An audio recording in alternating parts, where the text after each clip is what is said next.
kamu lewat-lewat itu kan anak-anak minta apa holiday ya wes besok jadi rencananya tuh mau liburan bareng-bareng ke kolam renang ke KJS.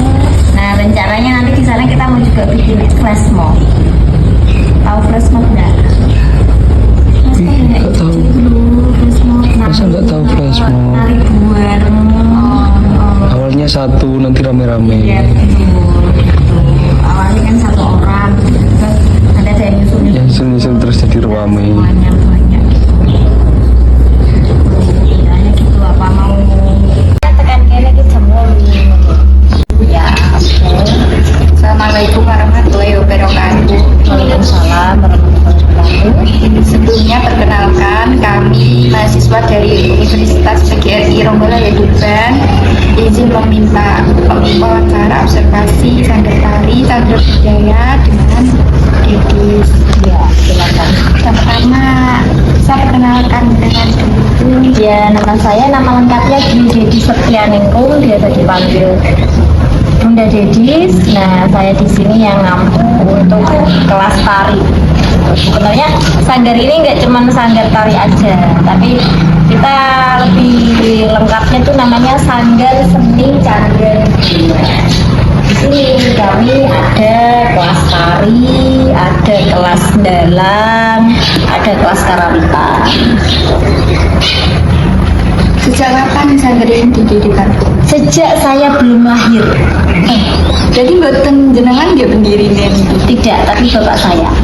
Ya, bapak saya kan juga beliau dulunya profesi utamanya guru SD, tapi beliau punya kemampuan untuk dalang, jadi dia juga dalang. Oleh karena itu bisa buka les dalang.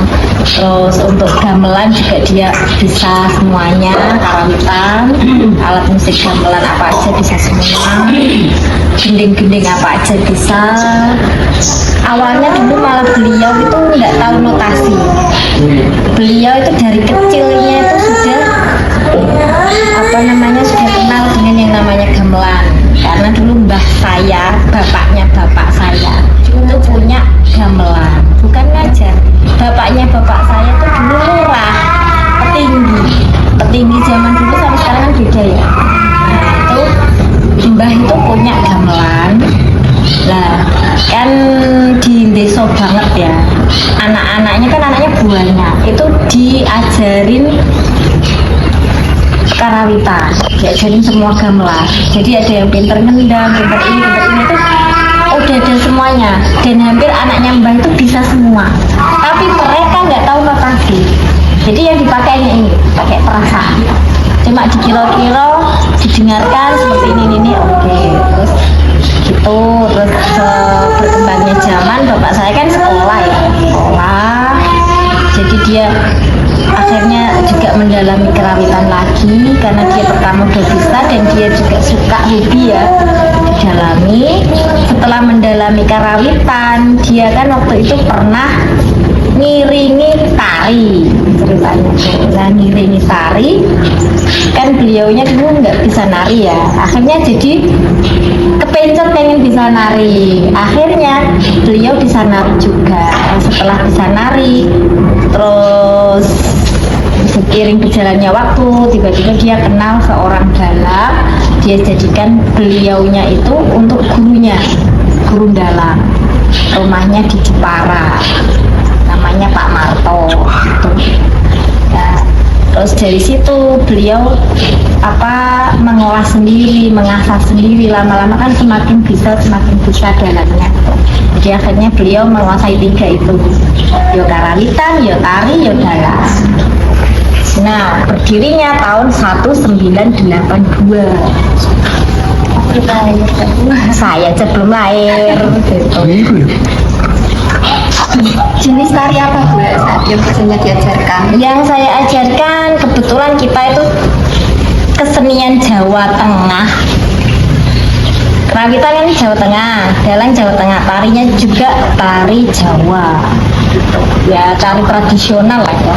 Tari Jawa, ya tari Jawa Tengah. Terus sesuai dengan perkembangan sekarang. Ya kadang-kadang anak-anak tak ajarin tari dari Jawa Barat, Sunda itu kayak jaipongan. Terus kadang juga tak ajari tari yang Jawa Timuran. Yang Jawa Timuran itu kan juga banyak ya tari-tari kreasi gitu yang dari Banyuwangi. Ada yang kalau yang dari Jawa Tengah itu yang terkenal giol-giolnya itu kan Banyumas kayak gitu.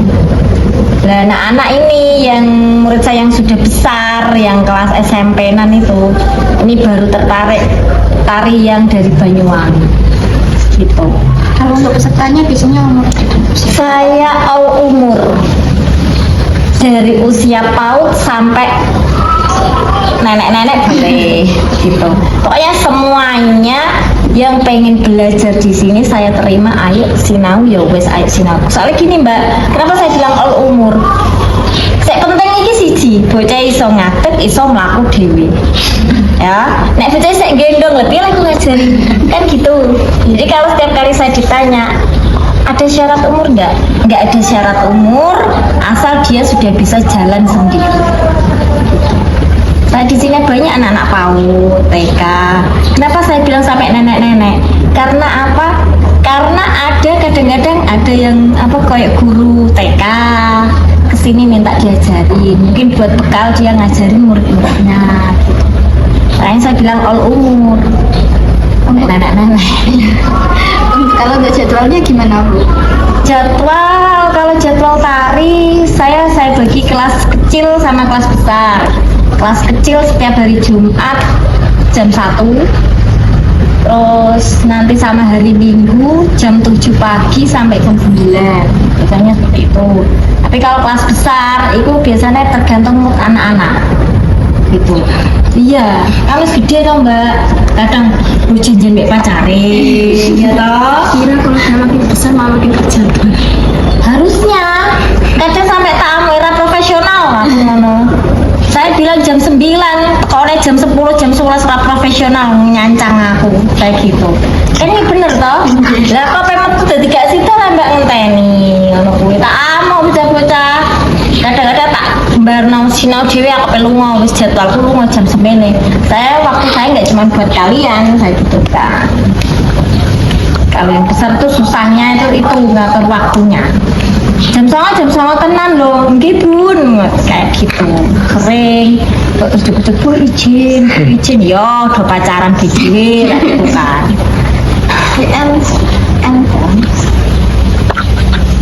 Saman ya Bu. Oke.